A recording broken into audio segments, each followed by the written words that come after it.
We're here. We did it.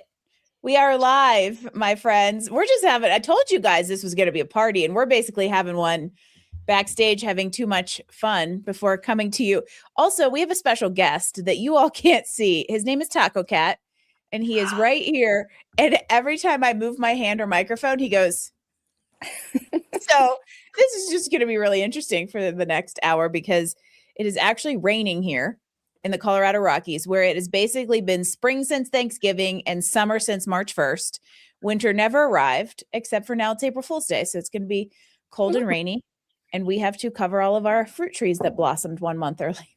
That is Jim's project for the day. Karen Jackson and Mark Missiano, welcome. You two are part of my Grapevine, and we're going to talk to everybody out there about what the heck the Grapevine means. So for any of you who are just tuning in, this is a monthly series. It is either the first Tuesday or Wednesday of the month. And it is inspired by the Job Seeker Summit, which Karen and Mark were both part of back in January, where we had over 30 coaches come together to give all of you job seekers some relief from the pain. And it was such a huge hit that we figured, why not continue the momentum with this little momentum series? I've cornered the word momentum, by the way, because if you haven't voted in the Momentum Awards yet, you are looking at two lovely nominees, everybody. Go cast your vote because we're celebrating some awesome coaches. Now, let's get into this chat about networking. So, Karen, I'm going to start with you because I got to give credit where credit's due. You're the one that said to me the Grapevine, and I was like, oh, that's what we're going to call this little chat about networking. And it's such a good word because networking has changed a little bit, and that's what we're going to talk about. So, I want you to kind of set the stage. What has changed about networking over the last maybe 1 to 3 years, and why is the Grapevine important? I think the Grapevine, what I find is why it's so important is because people get very intimidated by the idea of networking. And what people don't realize is when we're networking, we're actually showing up to that space and they're getting a preview of how we're going to show up to work, right? Our energy, how we communicate, how we have conversations and connect with people. If we're awkward, that's going to show up. But however, when we're networking, the nice thing about it is it's low stake, high reward, right? So we can show up, we can practice how we communicate with people. And the Grapevine is oh so important because we're practicing with the people that we know already, the people that we're already comfortable with. And so what I have seen in my experience is, especially with AI being in the picture, harnessing that Grapevine is all the more important because we need the human connection, like we've talked about so many times. We need authenticity, and we need to verify that we are who we say we are. So stay within your Grapevine, practice how you connect with people, because we're talking to robots all day. We need to connect with real people. Yes. Mark, what have you seen change in the last couple years of networking? For a lot of my clients, they're really, what's the word, squigged out by networking because they see it as ultra transactional. I think that the pandemic did this weird thing to us where networking became really detached and really cold because everything was through a screen.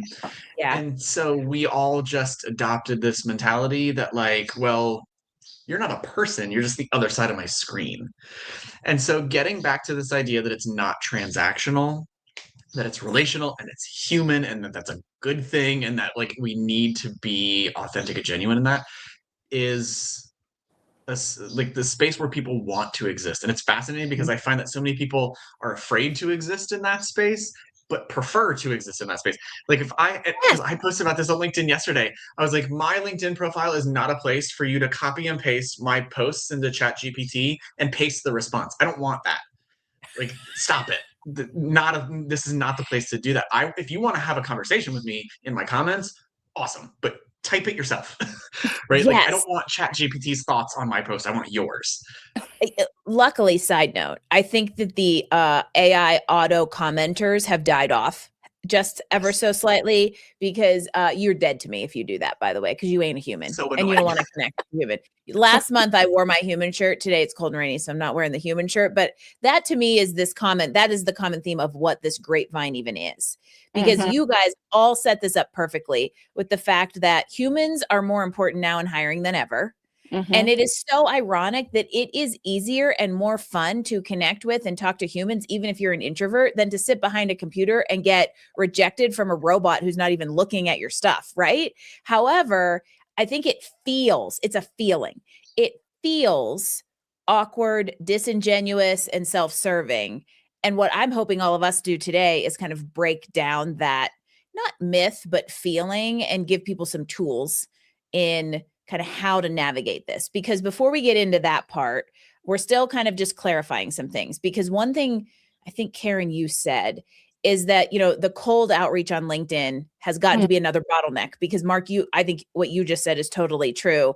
It is like a 5-year stacking of the bottleneck that started with digital exhaustion from the pandemic. But now, the last 2 or 3 years, the market has been so tight, people have finally realized you have to network in order to circumnavigate these application stacks. And it's created another bottleneck that makes LinkedIn cold outreach really, really hard. Have you guys seen that too? 100%. Yeah. And I think LinkedIn can be used strategically, right? We can network virtually. We also need to network in those spaces where the humans are, right? Like Yes. we can research, we can recon, we can build connections on the back end using LinkedIn and using social media, but get out in those spaces and connect with people. Yeah, we're going to talk about the connect with humans in real life because I agree. LinkedIn is a really strategic place to network, but the strategy has shifted a little bit because connect with somebody who's like an alumni or a second connection at a company of interest has become harder. So Mark, how do you coach people into navigating this bottleneck? Well, I think it depends on if they are connecting with somebody that they like knew from a previous job or if it's a cold connection. So I guess my question first is like, which are we talking about? Ooh, okay. So let's backtrack a second. Karen, define the grapevine for everybody. The grapevine is the connection of people you already have, regardless, whether it's professional or just casual, personal. It's everybody already in your network. That's the thing that gets taken for granted. And it's there, it already exists. Yeah. Okay. So in that case, the thing that I impress upon my clients is that no one wants to help you if you haven't invested in them first at a human level. So I posted about this, and she might be watching. It's one of my favorite clients I've ever had because she was just so down to earth and cool. But we had this big, long conversation, weeks of conversation in coaching, where she said, networking is transactional. Nobody cares. It's so icky. I hate doing it. And so I finally convinced her to just try it with a woman that she had worked with about 4 or 5 years ago who just got a new job. And she said, it didn't work. She didn't respond to me. She read my message. She didn't say anything. I'm so annoyed. I said, read me your message. She wrote, I saw that you just got a new job at this company. I love the work there too. Do they have any openings? And I went, boo. And then I posted about it on LinkedIn the next I day. think I remember you texted me, speaking of our grapevine, and he goes, I just booed a client. She might even be watching this. She is like the coolest person ever. But there was that moment where I did that, and she was like, what? And I was like, you made it transactional when you were just complaining about how transactional it is. So it is not, hey, I need a favor. It's like, what's going on with you? What are you working on? Like, you popped up in my feed, and I remembered all the great things that we used to do, and it made me so warm and fuzzy inside. Let's reconnect. Right? Have a 15-minute conversation with that person on the phone or on Zoom or wherever. And then you are allowed to have an ask because you have reinvested in them. So that like these networking conversations that are about us, me getting a job, end up primarily being about the other person before you ever talk about what you need. Yes. So here's the thing. Everyone knows what the heck we're doing. This is no secret. However, who you approach and how you approach are equally important. And even if we all know what's going on here, respecting the human who is willing to help is the name of the game.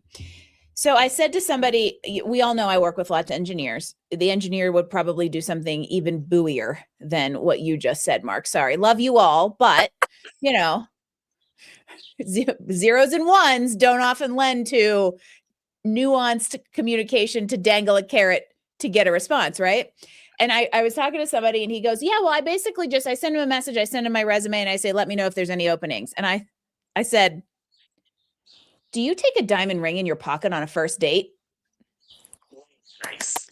Yes. Dead silence. And then he goes, oh, Ooh. right? So there's so many correlations between job searching, interviewing, and networking and dating.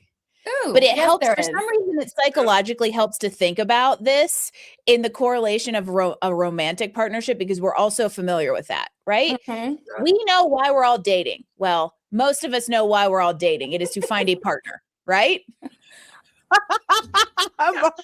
100%.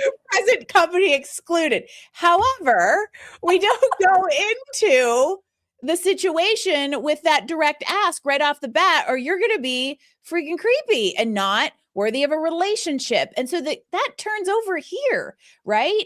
Start a conversation, respect their human, and if they get it, they'll get it. To me, networking is either a positive or a neutral. It is rarely, if ever, a negative. 100%. And when you network, you're practicing your communication skills. And that's the thing that people need work Yes. on. So it's connecting with people, but it's practicing how you communicate. Yes. I got off of a coaching call with like an executive level client, and we were talking about the networking piece, and she is having conversations galore, like left and right constantly. And I'm so proud of her for it. I'm like, I want all my clients to do this because it's the right thing to do and it's the best way to find a job. But she said, what I'm really using some of these for, she's like, I'm having conversations with people that I know I don't want to work at their organization. I'm not interested, but I am taking notes on what people are responding to. If people are going, oh, wait, what does that mean when she talks about what she wants next? She's like, that was the wrong messaging.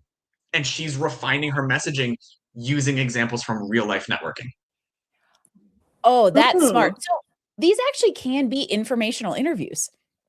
Yeah. And it's Karen, you're so spot on. It is a less intimidating way to refine your story, figure out how to articulate your story in a way that it will be well received. Because to bring this all back to the grapevine, while we had a little fun for the last few minutes, is, to me, the grapevine is the network that you already have. A lot of times I tell people to go call the first 5 contacts in their Rolodex, and you'd be surprised how young you are and still know what a Rolodex is somehow. I've had to describe resume paper to a 24-year-old, but they know what a Rolodex is somehow. Anyway, and to me, that's the grapevine, right? It is your existing network, and it doesn't matter how far they are, but you have some direct or can easily get a direct connection to them. And that grapevine has a much higher ROI and value now than it did before. You've all heard that phrase that your network is your net worth. It is never more true than as Diana Alt says, in the year of our Lord 2026, that your network is your net worth now, because it is easier both psychologically and logistically to go through the Rolodex, pick card number 4, send them a text and talk to them and say, here is what I'm looking for. Who do you know who I can talk to, and get them to introduce you to somebody, then you sliding in somebody's DM on LinkedIn. 100%. That's what we're talking about, navigating the bottleneck.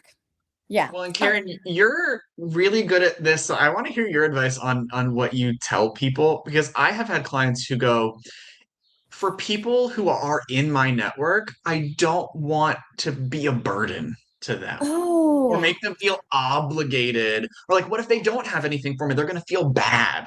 Like, what do you say to stuff like that? So when somebody comes to me with that approach, I tell them people genuinely want to help people in their network. If I have a friend coming to me asking advice about anything, I will respond. I'm not going to be offended that they came to me, because first of all, they were thinking of me. Secondly, I have something to offer. I always do, right? Mm-hmm. So people in that grapevine, in that network, are a really good source to reach out to. They're already there. You've already got the backstory. You've already got the history. So don't be intimidated by your own people. right? It's funny because when I think about the grapevine, right? I work largely with deaf and hard of hearing people, professionals. And the reason it got me thinking about the grapevine is because they already have such a thick and rich grapevine because of the communication access, because they have to advocate for each other every single day. And so it already exists based on those two things, if not more. And so it's kind of like, the 7 degrees of Kevin Bacon. Everybody knows that. If you know People one don't person, know that you know anymore. and half It's a dozen. terrifying. I don't know. Yeah. I said that to somebody. I said that to maybe like a younger millennial, and they were like, "Who is Kevin Bacon?" And I died a little inside. Oh no. Go watch Yeah, Footloose, have that people. happen. Go watch Footloose, and not the one with Juliana Huff. Go watch OG Footloose, and you will know all about Kevin Bacon. But this is a good point, right? The 6 degrees of separation is the grapevine, and it is the way to navigate the search. Because the other thing I hear in combination with what you just said, Karen, also Mark, thank you for taking the moderation. Would you like the script? That was a beautiful There question. is no script here, people. There is no script. One of the things I try to, people feel like, well, none of these people are connected to anything I want to do. I don't care. They're connected to you. Always. Yep. Human connection. That's it. And that's where, if you were here last month, you heard Diana and Scott and I talking about how job search writer, and the bottom line there was clarity, right? And this stuff stacks. There is a logical order to these monthly sessions, people. So attend them all and learn, because your network is going to be useless to you if they're not connected to what you want to do. If you cannot clearly articulate what you want and create specific action and asks so that you can help them help you. That's the thing. People feel like they need to be real soft with this. So if we can get them to reach out, it's like, hey, here's my resume. Let me know if you hear anything. People, I don't do anything with that. And I'm a freaking career coach because I don't know what to do with it. So do you think your best friend's neighbor down the street is going to do anything with that if you didn't give them a specific ask attached to it? 100%. Yeah.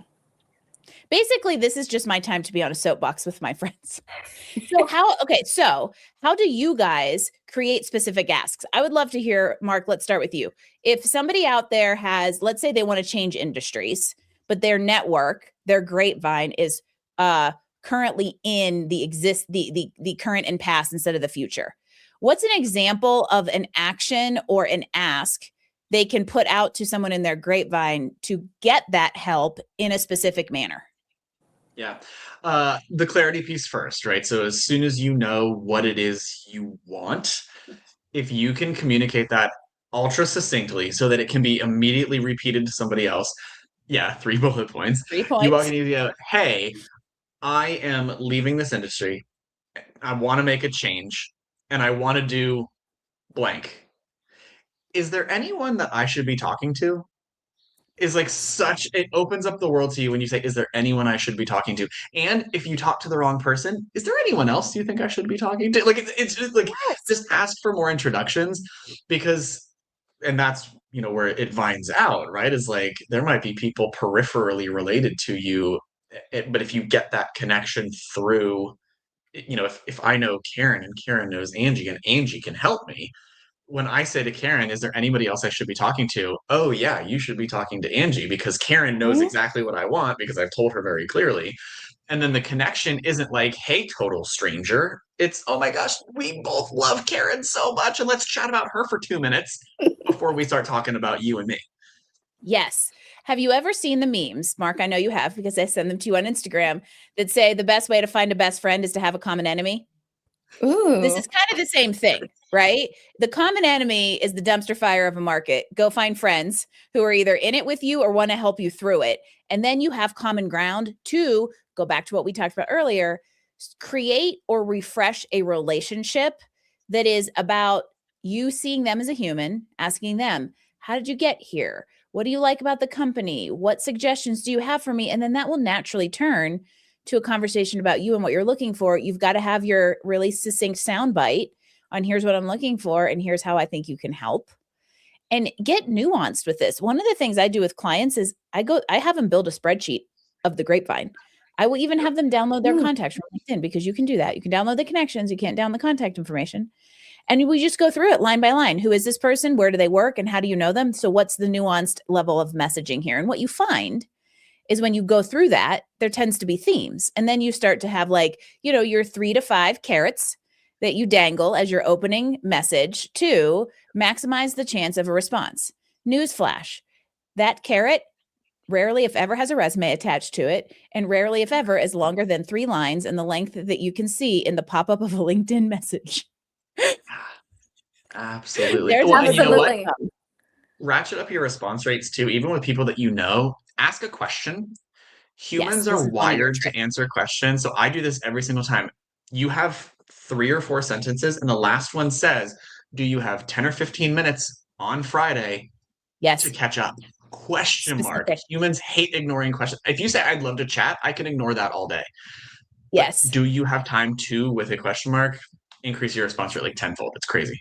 And you have Proof to of the think, I want to add to this because you think about that network and that grapevine, like that builds a proximity to the thing that you want. Proximity is key to getting that opportunity and making those connections, right? So when you're utilizing your grapevine, who have also a grapevine, you're creating a closer proximity to the thing that you want. Like you're getting Yes. closer to your goal. Oh, I thought we lost you in a minute, but and I'm going to draw this back to like your overall job search as a whole. Even once it used to be, how do I get my foot in the door? And that's really what networking can help you do. However, getting your foot in the door is no longer, from a statistics perspective, it is not leading to the rates of success we used to see because the number of qualified candidates in an interview process is higher. So we're seeing people go through more, interviewing for more roles than they ever have before, coming up bridesmaid, never the bride more frequently than they have before. And the thing about networking is getting in the door through a personal connection actually earmarks you as a higher quality candidate because essentially you've been vetted in some way. And so it actually helps once you're in the door because there's like a trust factor there. And so there's multiple reasons to do this in addition to the very obvious, get your foot in the door. And so I think this is a good time. We're already kind of started. And one of the things I wanted to do was workshop some of these scenarios that people bring to us. Like, well, I don't want to reach out because I haven't talked to this person in 4 years. What's the carrot, Mark? Yeah. That's your, like, I want to hear about you. I want to know what's new with you. Like, your life seems so fun and interesting, but we haven't caught up in such a long time. And when I saw you on LinkedIn, I couldn't help but reach out. I do that all the time. Don't overcomplicate this, people. Yeah. Yeah. A lot of times it's like if you saw that person in a restaurant and across the room, Walk over. what would you walk over and say? Say that. Yep. It's not that 100%. hard. Easy. Karen, what are some of your kind of favorite conversation starters? Yeah, I always start with how was the family? How was that last vacation you took? I mean, these are and we have like all these conversations that we build upon. So dig from that toolbox, utilize that to help you get to the next, like, that next like that mile marker, right? And so I think it's more about just reconnecting on that human level to build upon something else. Well, I go ahead, will Mark. say I see Karen like 2 or 3 times a month on different like meetings, maybe sometimes more. And I will say it is the most like meaningful thing that she always starts with like a how's your new dog? How are you Yeah, enjoying Philadelphia now that enjoys you it. moved? Like Karen puts this into practice and then it makes me go, oh, if somebody like if I get a client who's like, hey, I have a deaf cousin who do you know who can help? I'm immediately going to think of Karen because she's invested so much in me. It makes me want to invest back into her. That's a huge Ooh. deal. It's Okay. leading by example. Yeah. Well, we don't do things. We don't ask people to do things that we're not willing to do. I mean, I may not be out there searching for jobs, but we're just too close to the trenches. So you guys bring up a good point and kind of a theme here. What makes a person easy to help? Curiosity makes them so easy to help because when they come with an open mind, ready to do a little bit of work, we can meet them somewhere in the middle and work going forward, right? So curiosity to me is like that's the gold. And I'm going to say genuine curiosity. Right? Like some of this is, it's not forced. We don't want it to be performative, even though we all know we're working towards a goal. Like genuine curiosity and interest in the human that you're talking to so that they can have genuine interest in you. I love. Mark, what's your thought on what makes somebody easy to help? Well, I mean, I don't want to like beat a dead horse here, but the clarity, like it's easy to help you if you know what you need. If you don't know what you need, it's really hard for me to do that. Yeah, and like don't be afraid to get granular with this stuff. You can a lot of times see, for instance, this is where like LinkedIn is still a good resource, even if cold messaging is a challenge. First of all, cold messaging isn't going to work if you don't do any of it. But if you do it the right way, it increases your chances slightly. However, you can also look at other people's networks. And so if you're going to reach out to a person that you haven't seen in 4 years, warm up a conversation, at some point when it feels tactful, you can say, hey, one of my target companies is blank because you have the clarity to have a list of companies you're targeting. One of my target companies is blank, and I see you're connected to so and so who works there. Would you be up for an introduction? That is being easy to help. That is not over asking because they could either say, absolutely, or I actually do not know that person from Adam, which is me and most of my 16,499 connections, right? But the answer is no if you don't ask. And these people are not going to blacklist you. I've only ever seen one asshole on LinkedIn who was a director of HR sounding off about how dare clients try to circumnavigate the application process by reaching out to hiring managers and recruiters. And guess who was the first one to start the flame war that made her take the post down? That is only like, right? That is, you're not going to get blacklisted. This is either a positive and will get you somewhere or a neutral because these people don't respond to anyone. Can I tell a very quick story on Yes. this? Okay, so I had a client who also might be watching. He follows some of my stuff sometimes. Wanted to be the director of financial aid at a local community college in Richmond, and so he kind of figured out like very easily who his boss would be, the VP of finance, and her name and contact information because higher ed is easy, right? It's all over the website. So he reaches out to her. They had like a little bit in common, I think, through like different associations or something. So he emailed her and said, "Hey, I applied to the role. Love what y'all are doing. Community college, great." You know, kind of peripherally mentioned like things they had in common, and then said, did the right thing. Do you have 10 or 15 minutes to chat? I'd love to talk to you. And got an email back, and she said, you have to apply on the HR website. And he was like, the first thing I said was that I applied through the website. Like he was so mad. So he's like, looking at that going, networking is a negative. And I love that you've repeated this. It's either a positive or a neutral, because here's the reality of it, because he got that job and asked her, what happened with this? And she said, oh my gosh, HR only allows us to say, you have to apply through the website, but I Yes. didn't want you to think I was ignoring you. She said, you were the only person who did that, making me think I can train anybody, but I cannot train initiative into somebody. So she said, when I You went to HR, you were cannot the first train one, enthusiasm. right? So she said, I asked for your name to be on the top of the stack of resumes. So he saw it as a negative. It was actually a positive, kind of disguised as a neutral, right? Right. Oh, I was going to say, it's like, it felt like all three. But the big Yeah. point is sometimes you do not know what action happens on the back end of a connection because you might get your profile looked at, right? The goal of outreach is not, or the outcome of outreach is not always a response. Impressions go a long way. And Visibility. it's funny because I've had people that are like, oh, I shouldn't reach out to a hiring manager that's too forward. If they're visible, they put themselves there. Is that part of the test? The key is, and I think this is the real rub, saying the right thing or not saying the wrong thing is maybe the better thing. Do not use the canned AI message. Don't say hi, checking in on applications, right? Do something like unique and memorable. What are some of your messages you would have somebody send in that case?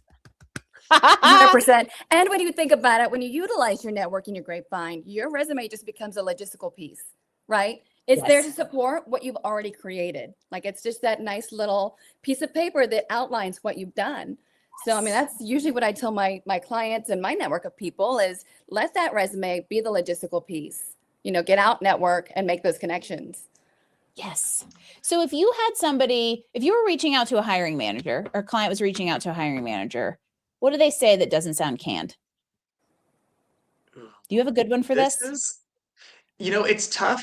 And I think the audience does matter, right? Like, is it a hiring manager versus a recruiter versus someone who works there? Like, Yes. definitely matters because you're going to be doing different things for each of those folks.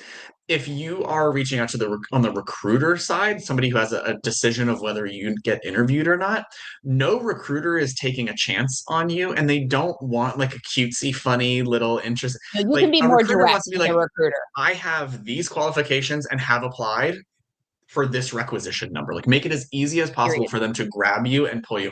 The hiring manager needs to know I can come in and solve your problem, and that you have gone one level deeper than everybody else. Because here's what everybody does.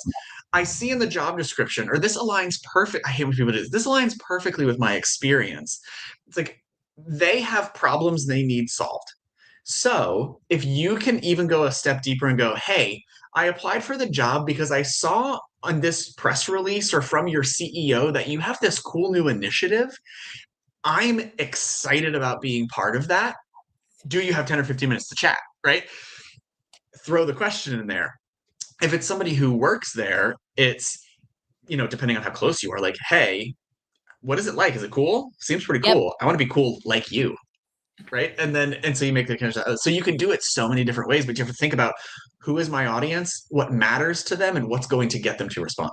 What's going to get them to respond? There is a reason, everyone, that at the end of every single output ChatGPT gives you, it asks you if you want something, or it asks you a question because it wants to keep you in your loop.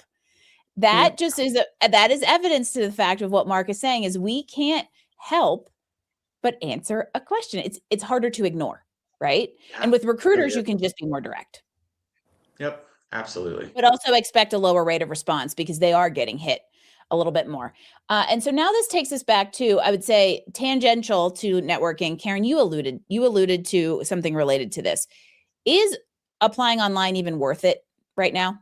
Ooh, so that comes in Loaded. layers. That comes in layers. I think absolutely it's worth applying online.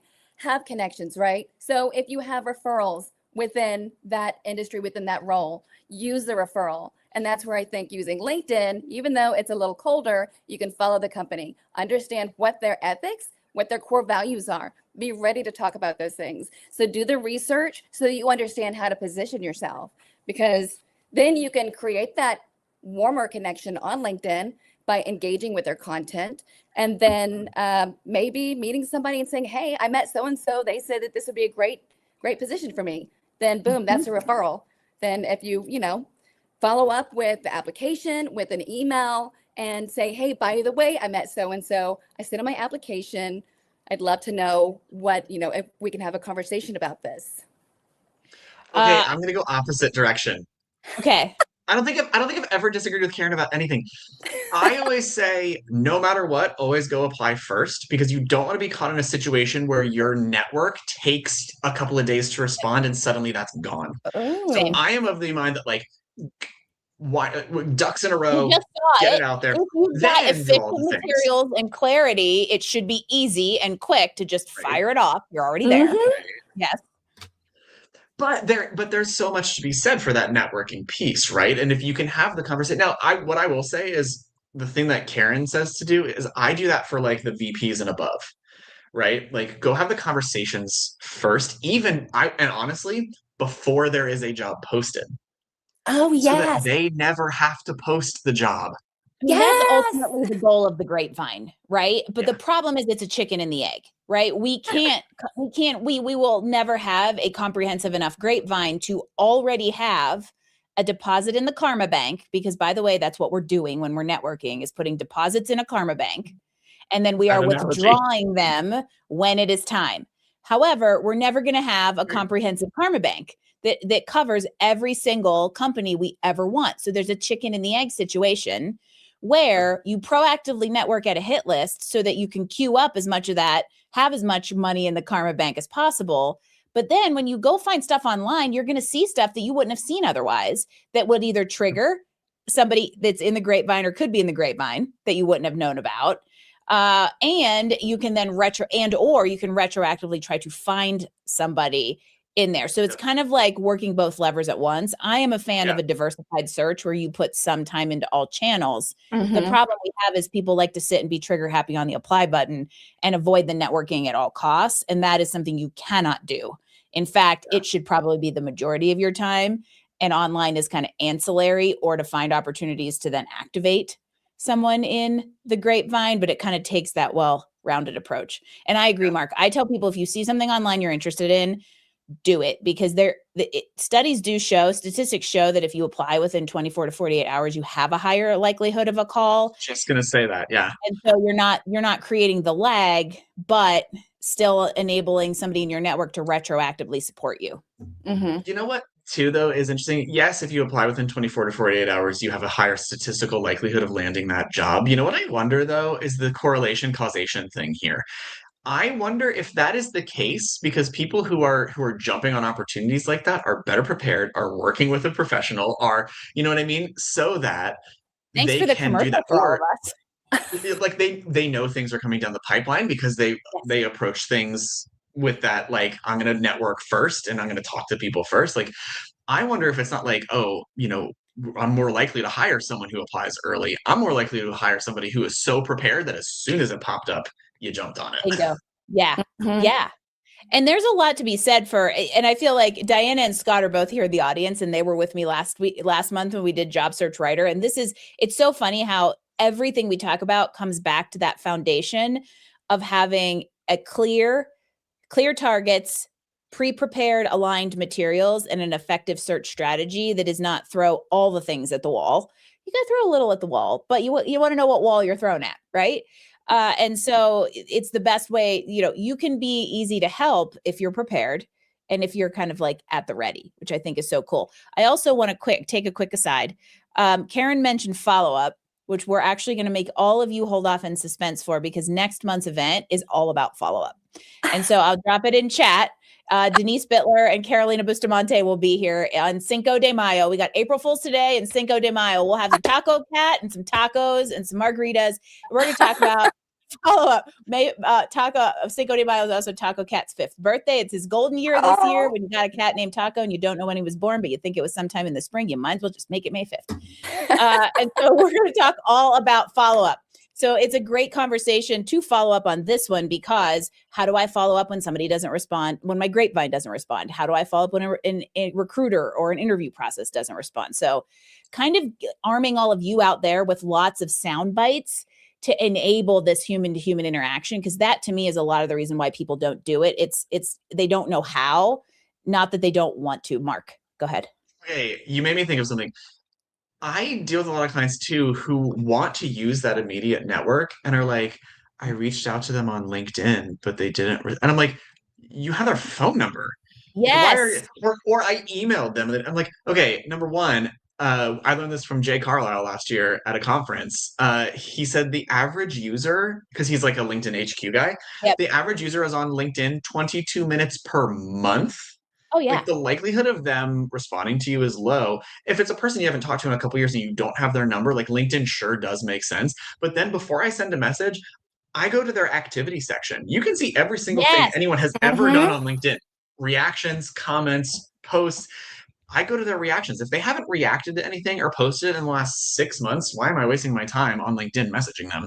Like, I'm going to find a peripheral connection, get their phone. Like, yes, we're doing a professional thing here, but that doesn't mean it can only exist on LinkedIn. Like, go to your phone and if they're in text her the person. Rolodex, use the information on the damn card, right? Use the means of communication with which you use most frequently with somebody if you're already in communication with them.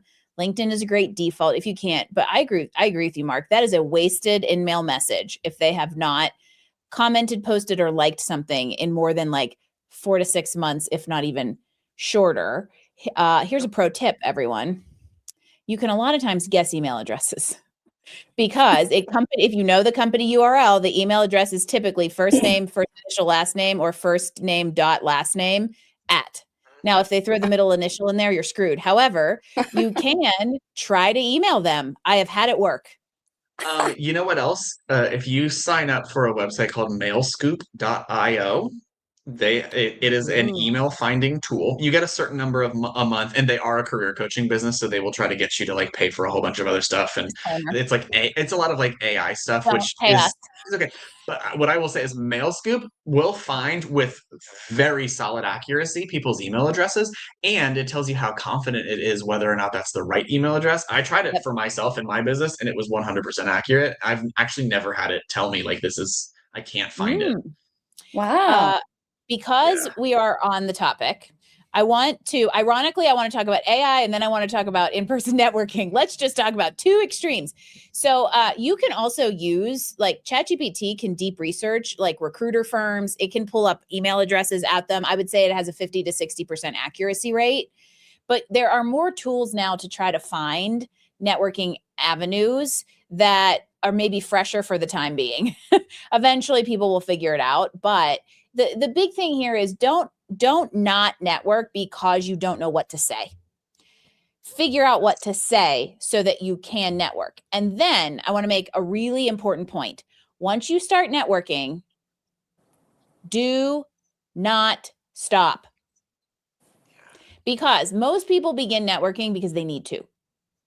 Mm-hmm. And it is infinitely more uncomfortable to do it when you actually know at the end of the day you need / are asking for help versus just continuing to nurture that network. You don't have to do it as aggressively or anything like that. But once you start networking, never stop, because then you will never need to go through the lift, and you will likely never need to full on job search again. Can I tell you a really quick story about this? The reason You that have a this is story so for important. everything. I I'm love it. full of stories Yes. today. Okay, I know a guy named Steve Perkins, and Steve Perkins and I met at a random networking thing. I could not even tell you where, years and years and years ago. And he was talking about he wanted to build this whole coaching thing. And I followed up with that man every like 3 to 6 months for like 2 years. And then one random day in November, he calls me and he's like, I'm launching this week, or like, are you ready to go? I want you to be part of it.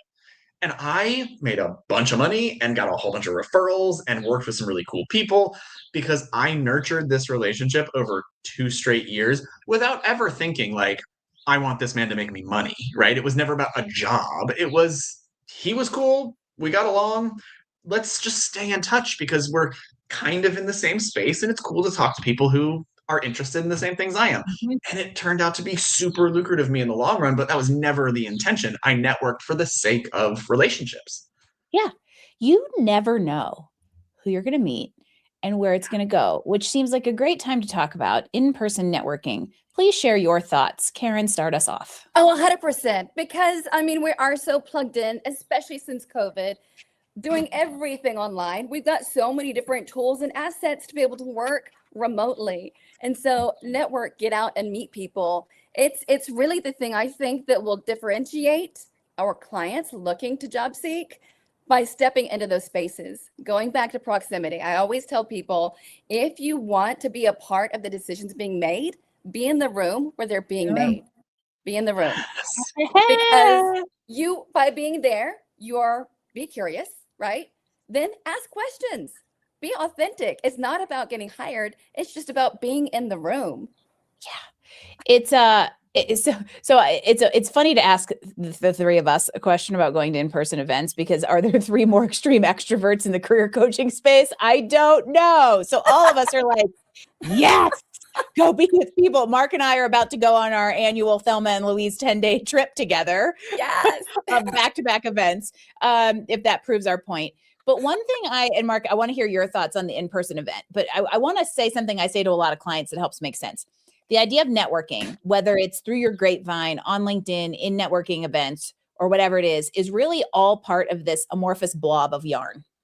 And the thing about it is it feels very nebulous and nonlinear, because it's this amorphous blob that is all wound up with each other, unlike the very clear structured pathway to say, look, this is a job online.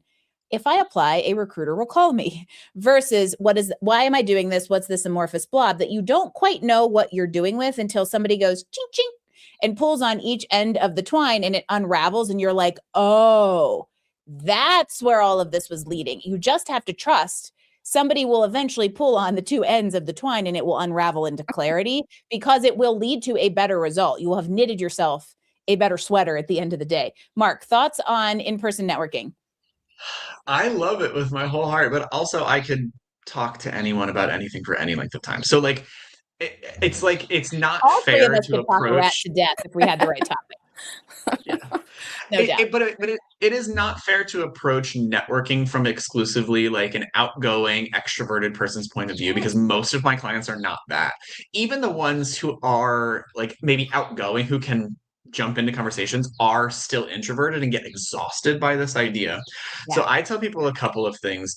I mean, again, if we're talking statistics, you are 10 times more likely to find a job through a connection than you are just cold. So wouldn't you rather be uncomfortable and get a job than Ooh. do busy work of click, click, click, and then statistically have less than a 1% chance of landing something new? So like that's number one. I like it sucks that the world favors extroverts and outgoing people, but know. like, can you play the game for this short window of time Yeah. to allow yourself into that Because space? also, in all honesty, introverts tend to be better networkers because guess what? Because they're listening. You listen. Yes, So much and better. bring a buddy with you. Yes. Buddy. Bring a Yeah, buddy. bring a buddy every single Wingman. time. Yeah. Absolutely. And that's the thing too, like when you walk in with the mentality that like whatever happens, I'm open to it and I will show up, and that's all I can expect from myself, right? Like that's all I have to do is get into that room. I know a really like decently introverted guy, Roberto Candelaria. I don't know if you've met him Oh yet, yeah, and Angie. his entire business is through referrals. The refers, and I mean, this man started at the bottom of the, like, he was a caterer to get into rooms where he could network because he knew who he wanted to meet. So he would figure out where are the people going that I want to talk to, and then he would go be a caterer to Yep. talk to them until he was How getting far will invited you into go? bigger and bigger rooms. How far would you go? Because that's Right. also part of the thing here is, and I don't want to shame anybody out there, but we are currently in a hiring climate, and we will be for at least the next 2 years and 9 months, where what got us here won't get us there. And so you're going to have to think and do differently and be willing to put yourself out there in ways that you haven't before. What I hope all of us can help you do is lean into that a little bit better and figure out how to do it without completely pushing yourself over a comfort zone that just isn't going to lead to success. But can I also add something? If you're an introvert and you're looking for a job, pair with one of us extrovert job coaches.